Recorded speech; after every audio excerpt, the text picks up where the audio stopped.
Hi everyone, how are you doing? Today channel Dan Sreyoun is going to tell you about English short story by Aesop. 51. The Ants and the Grasshopper. One bright day in late autumn a family of ants were bustling about in the warm sunshine, drying out the grain they had stored up during the summer, when a starving grasshopper, his fiddle under his arm, came up and humbly begged for a bite to eat. "What?" cried the ants in surprise, "haven't you stored anything away for the winter? What in the world were you doing all last summer?" "I didn't have time to store up any food," whined the grasshopper, "I was so busy making music that before I knew it the summer was gone." The ants shrugged their shoulders in disgust. "Making music, were you?" they cried. "Very well, now dance." And they turned their backs on the grasshopper and went on with their work. Moral: there's a time for work and a time for play. Thank you for watching my videos. Please subscribe, like and share to channel Dan Sreyoun in order to get more videos.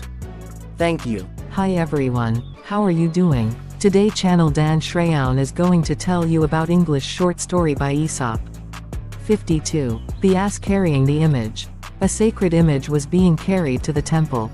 It was mounted on an ass adorned with garlands and gorgeous trappings, and a grand procession of priests and pages followed it through the streets. As the ass walked along, the people bowed their heads reverently or fell on their knees, and the ass thought the honor was being paid to himself. With his head full of this foolish idea, he became so puffed up with pride and vanity that he halted and started to bray loudly. But in the midst of his song, his driver guessed what the ass had got into his head, and began to beat him unmercifully with a stick. "Go along with you, you stupid ass," he cried. "The honor is not meant for you but for the image you are carrying."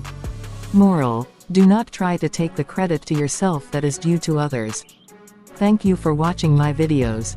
Please subscribe, like and share to channel Dan Sreyoun in order to get more videos.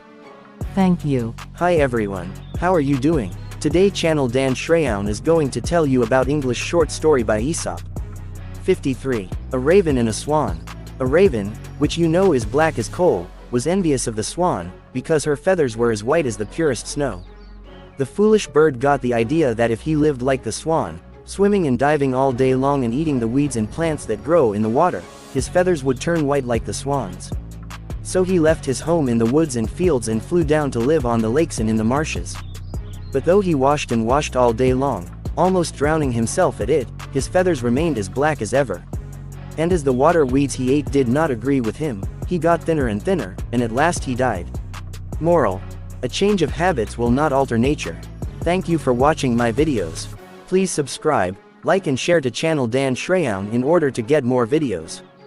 Thank you. Hi everyone. Today channel Dan Sreyoun is going to tell you about English short story by Aesop. 54. The Ass and the Load of Salt. A merchant, driving his ass homeward from the seashore with a heavy load of salt, came to a river crossed by a shallow ford.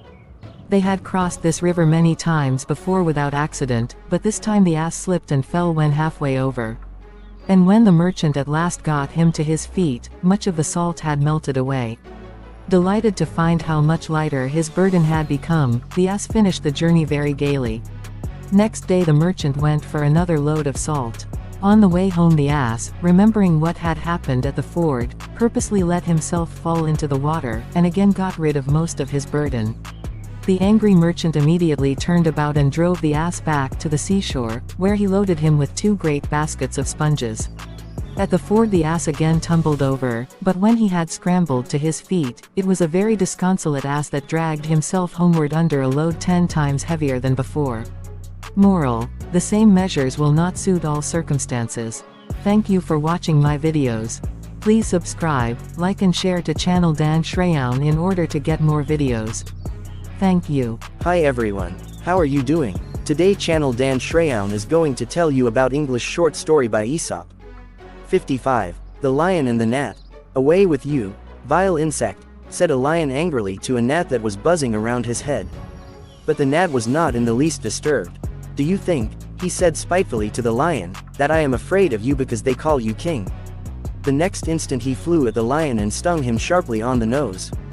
Mad with rage, the lion struck fiercely at the gnat, but only succeeded in tearing himself with his claws. Again and again the gnat stung the lion, who now was roaring terribly. At last, worn out with rage and covered with wounds that his own teeth and claws had made, the lion gave up the fight. The gnat buzzed away to tell the whole world about his victory, but instead he flew straight into a spider's web. And there, he who had defeated the king of beasts came to a miserable end, the prey of a little spider. Moral: the least of our enemies is often the most to be feared. Moral: pride over a success should not throw us off our guard.